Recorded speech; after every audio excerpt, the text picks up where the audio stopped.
You've felt it before. That moment when someone walks into the room, confident, polished, perfect, and something inside you just shuts down. You stop talking. You second-guess your last sentence. You suddenly become very aware of the coffee stain on your sleeve. You tell yourself it's because they're more successful, more intelligent, more powerful.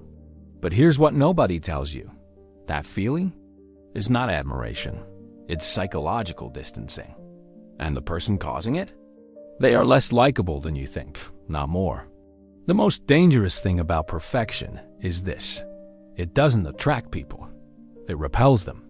And the most powerful social weapon in existence, used by the most influential people in America, isn't confidence, charisma, or looks. It's a calculated stumble. In 1966, social psychologist Elliot Aronson ran one of the most revealing experiments in the history of human behavior. He played participants recordings of two people answering quiz questions. One person was near perfect, answered almost every question correctly. The other was also highly competent, but made one small, clumsy mistake. They spilled a cup of coffee. Which one did people like more? The one who spilled the coffee, by a significant margin. Aronson called it the Pratfall Effect, the psychological phenomenon where a highly competent person becomes more attractive and more trustworthy in the eyes of others after committing a minor blunder. Here is the loop it triggers, what psychologists call the social hierarchy recalibration loop. When someone appears too perfect, your brain flags them as a threat. It activates a subtle fear response. You don't feel safe around them. But the moment they make a small, human mistake, that threat signal drops. Your brain reclassifies them from rival to ally. Oxytocin, the bonding hormone, starts flowing. And just like that, they own you. Let me tell you about Warren Buffett, one of the richest humans alive, a man who has outperformed Wall Street for 60 years. You'd think the key to his influence would be his returns, his strategy, his genius. But ask anyone who has sat with him, worked under him, or watched his annual Berkshire shareholder meetings in Omaha. The thing they remember most isn't his intellect. It's his self-deprecation. He jokes about the deals he missed. He openly reads letters from shareholders criticizing his decisions, then agrees with them on stage. In a room full of billion-dollar egos, he calls himself the world's worst technology investor. He drinks cherry Coke at press conferences like a kid at a birthday party. Every one of those moments is a pratfall, a controlled, deliberate imperfection. Now let's go smaller, more relatable. Picture a first date at a coffee shop in Brooklyn. The guy across from you is objectively impressive. Good job, traveled everywhere, knows what to say. He doesn't stumble. He doesn't hesitate. Every answer is polished. Every story is perfectly structured. By the end of the date, you're bored, maybe slightly uncomfortable. You tell your friend, he was nice, but something felt off. What felt off was the absence of vulnerability. His perfection read as armor. And armor means there is something being hidden. Hidden things feel threatening. Now picture the second date. Same level of intelligence and success.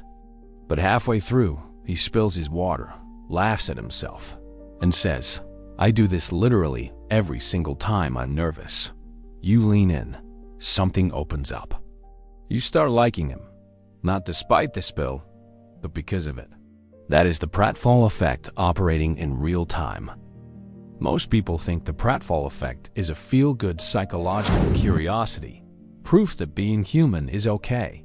That vulnerability is beautiful. That we should all just relax and be ourselves. That's the wholesome TED Talk version. Here's the other version, the one nobody posts about. Political candidates have been using manufactured pratfalls for decades. A stumble-off Air Force One, laughed off with charm. A fumbled word turned into a folksy punchline. A food order botched on camera at a working-class diner.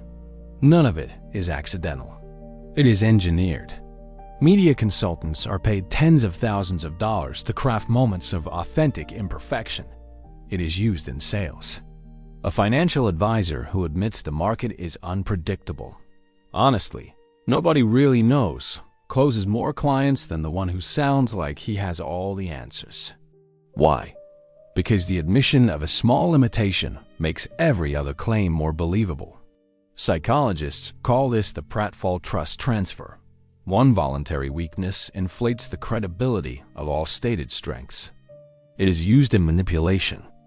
Narcissists and high-control individuals are often experts at the strategic stumble, the moment of deliberate vulnerability designed to disarm you. They show you one crack in the wall, just enough to make you trust them, just enough to make you believe you have access to something real. You don't. The pratfall, when weaponized, is one of the most effective trust manufacturing techniques in existence. Knowing this doesn't make you cynical. It makes you live. Your 3 pratfall superpowers. Hacker 1. The credibility stumble. Before a job interview, negotiation, or first meeting, acknowledge one small, genuine weakness up front. Say, I'll be honest, I'm still developing my experience in X, but here's what I've built instead.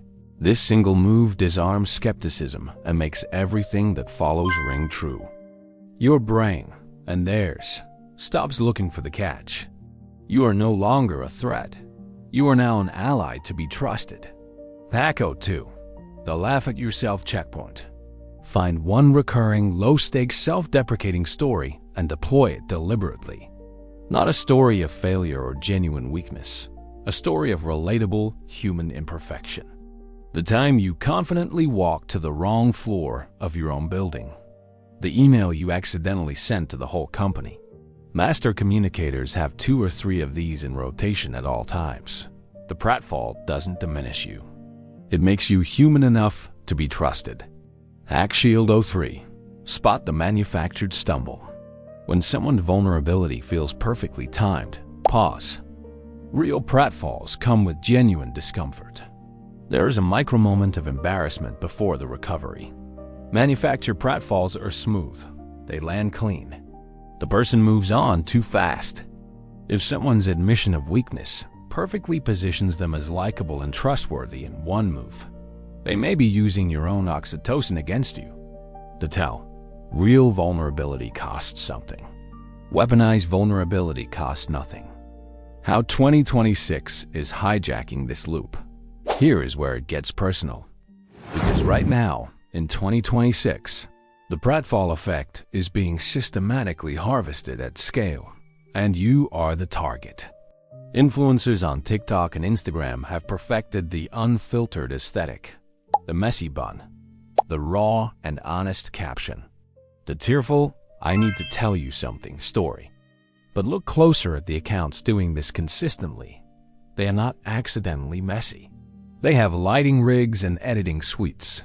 The authenticity is produced. The pratfall is the content strategy. AI systems are now being trained to deploy the pratfall effect. Research has shown that AI models that say, I'm not totally sure about this, but are rated as significantly more trustworthy than models that answer with full confidence. The hesitation is not real. It is designed. The algorithm has learned that simulated imperfection drives engagement, trust, and continued use. Even brands are in on it. Wendy's built an entire social media empire on self-deprecating humor and unfiltered roasts. Liquid Death built a beverage company on the pratfall of selling water by making the product itself look like a joke. The imperfection is the premium positioning. The most powerful manipulation isn't the lie that sounds too good to be true. It's the vulnerability that feels too real to be fake. Once you see it, you can't unsee it. Think back to every time someone stumbled and you immediately liked them more. Every politician who laughed off a gaffe. Every boss who admitted they didn't have the answer. Every first date that went from awkward to electric the moment someone said something embarrassing. You weren't being weak when you responded to those moments. You were being human. The pratfall effect isn't a flaw in your psychology. It's a feature, one designed to help you identify safe, trustworthy people in a world full of polished masks. The The problem isn't your response to vulnerability. The problem is that the most dangerous people in the room have learned to fake it. So use the Pratfall Effect honestly. Let your real imperfections surface. Not the manufactured ones, the real ones, at the right moment, with the right people. It doesn't make you look weak. It makes you look human. And human is the one thing no algorithm, no influencer, and no perfectly polished executive can actually fake forever.